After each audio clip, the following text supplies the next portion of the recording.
Welcome, my name is Arlo and this is Elemental Idea. And today we're gonna be talking about Harold and the Purple Crayon. This is a kid's movie and is loosely based in the book of the same name, Harold and the Purple Crayon. So this movie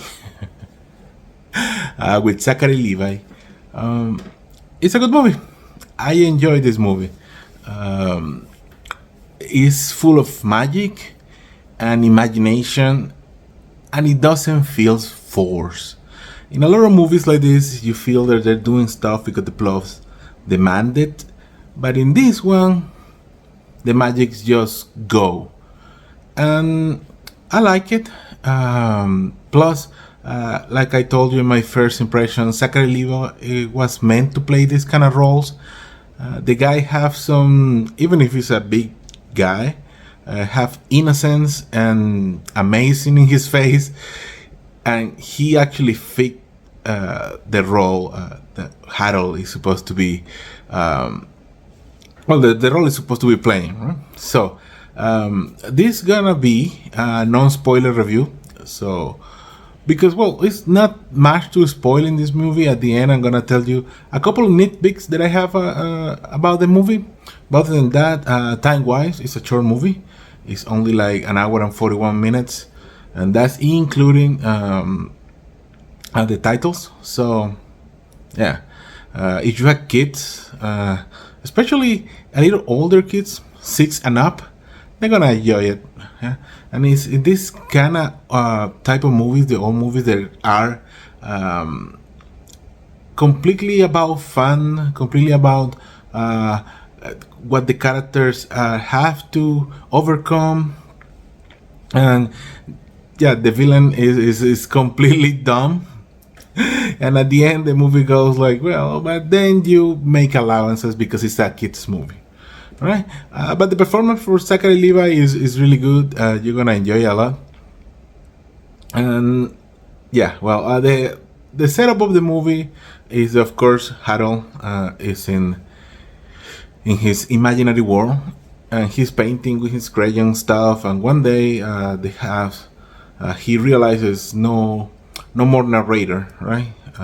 So he doesn't know what to do, and he come up with the plan, going to the real world and actually finding the narrator, the old guy who narrates him, so he can have adventures again, right?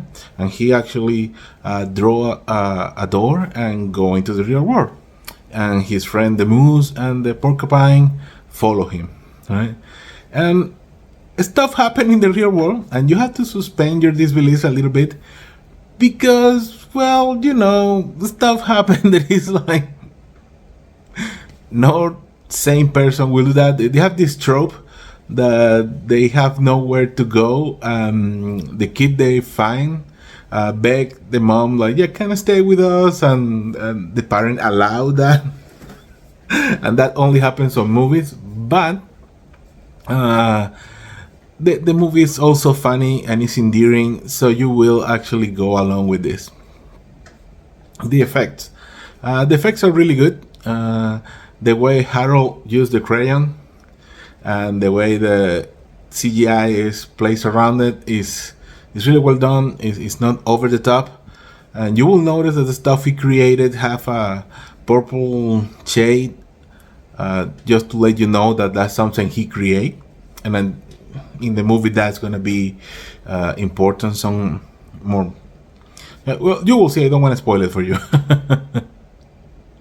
The rest of the cast. This is a horror movie, and the kid. So. The rest of the cast is okay. The moose and the porcupine, they're weird out because they're in the real world. They're freaking out because they have hands and they have to navigate. Oh, because when they cross, they became humans, so they have to navigate that, and it's kind of weird. I didn't understand why something happened with the moose when he crosses. He becomes a human, but when he's scared, he became a moose again. I didn't catch why, but probably they threw me a line over there.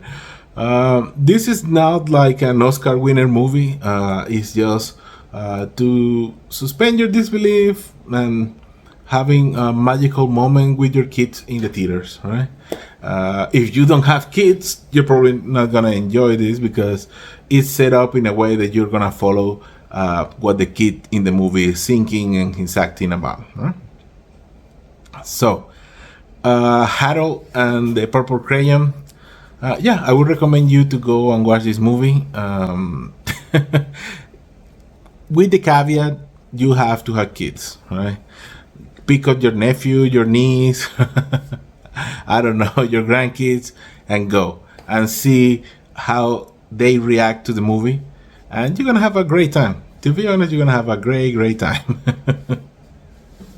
All right, now this is not gonna be spoilery, but it's gonna tell you a little about the plot. At the end, the villain is of course another writer, and they paint it like a guy who's frustrated, and at the end he gets to go to his world that he create.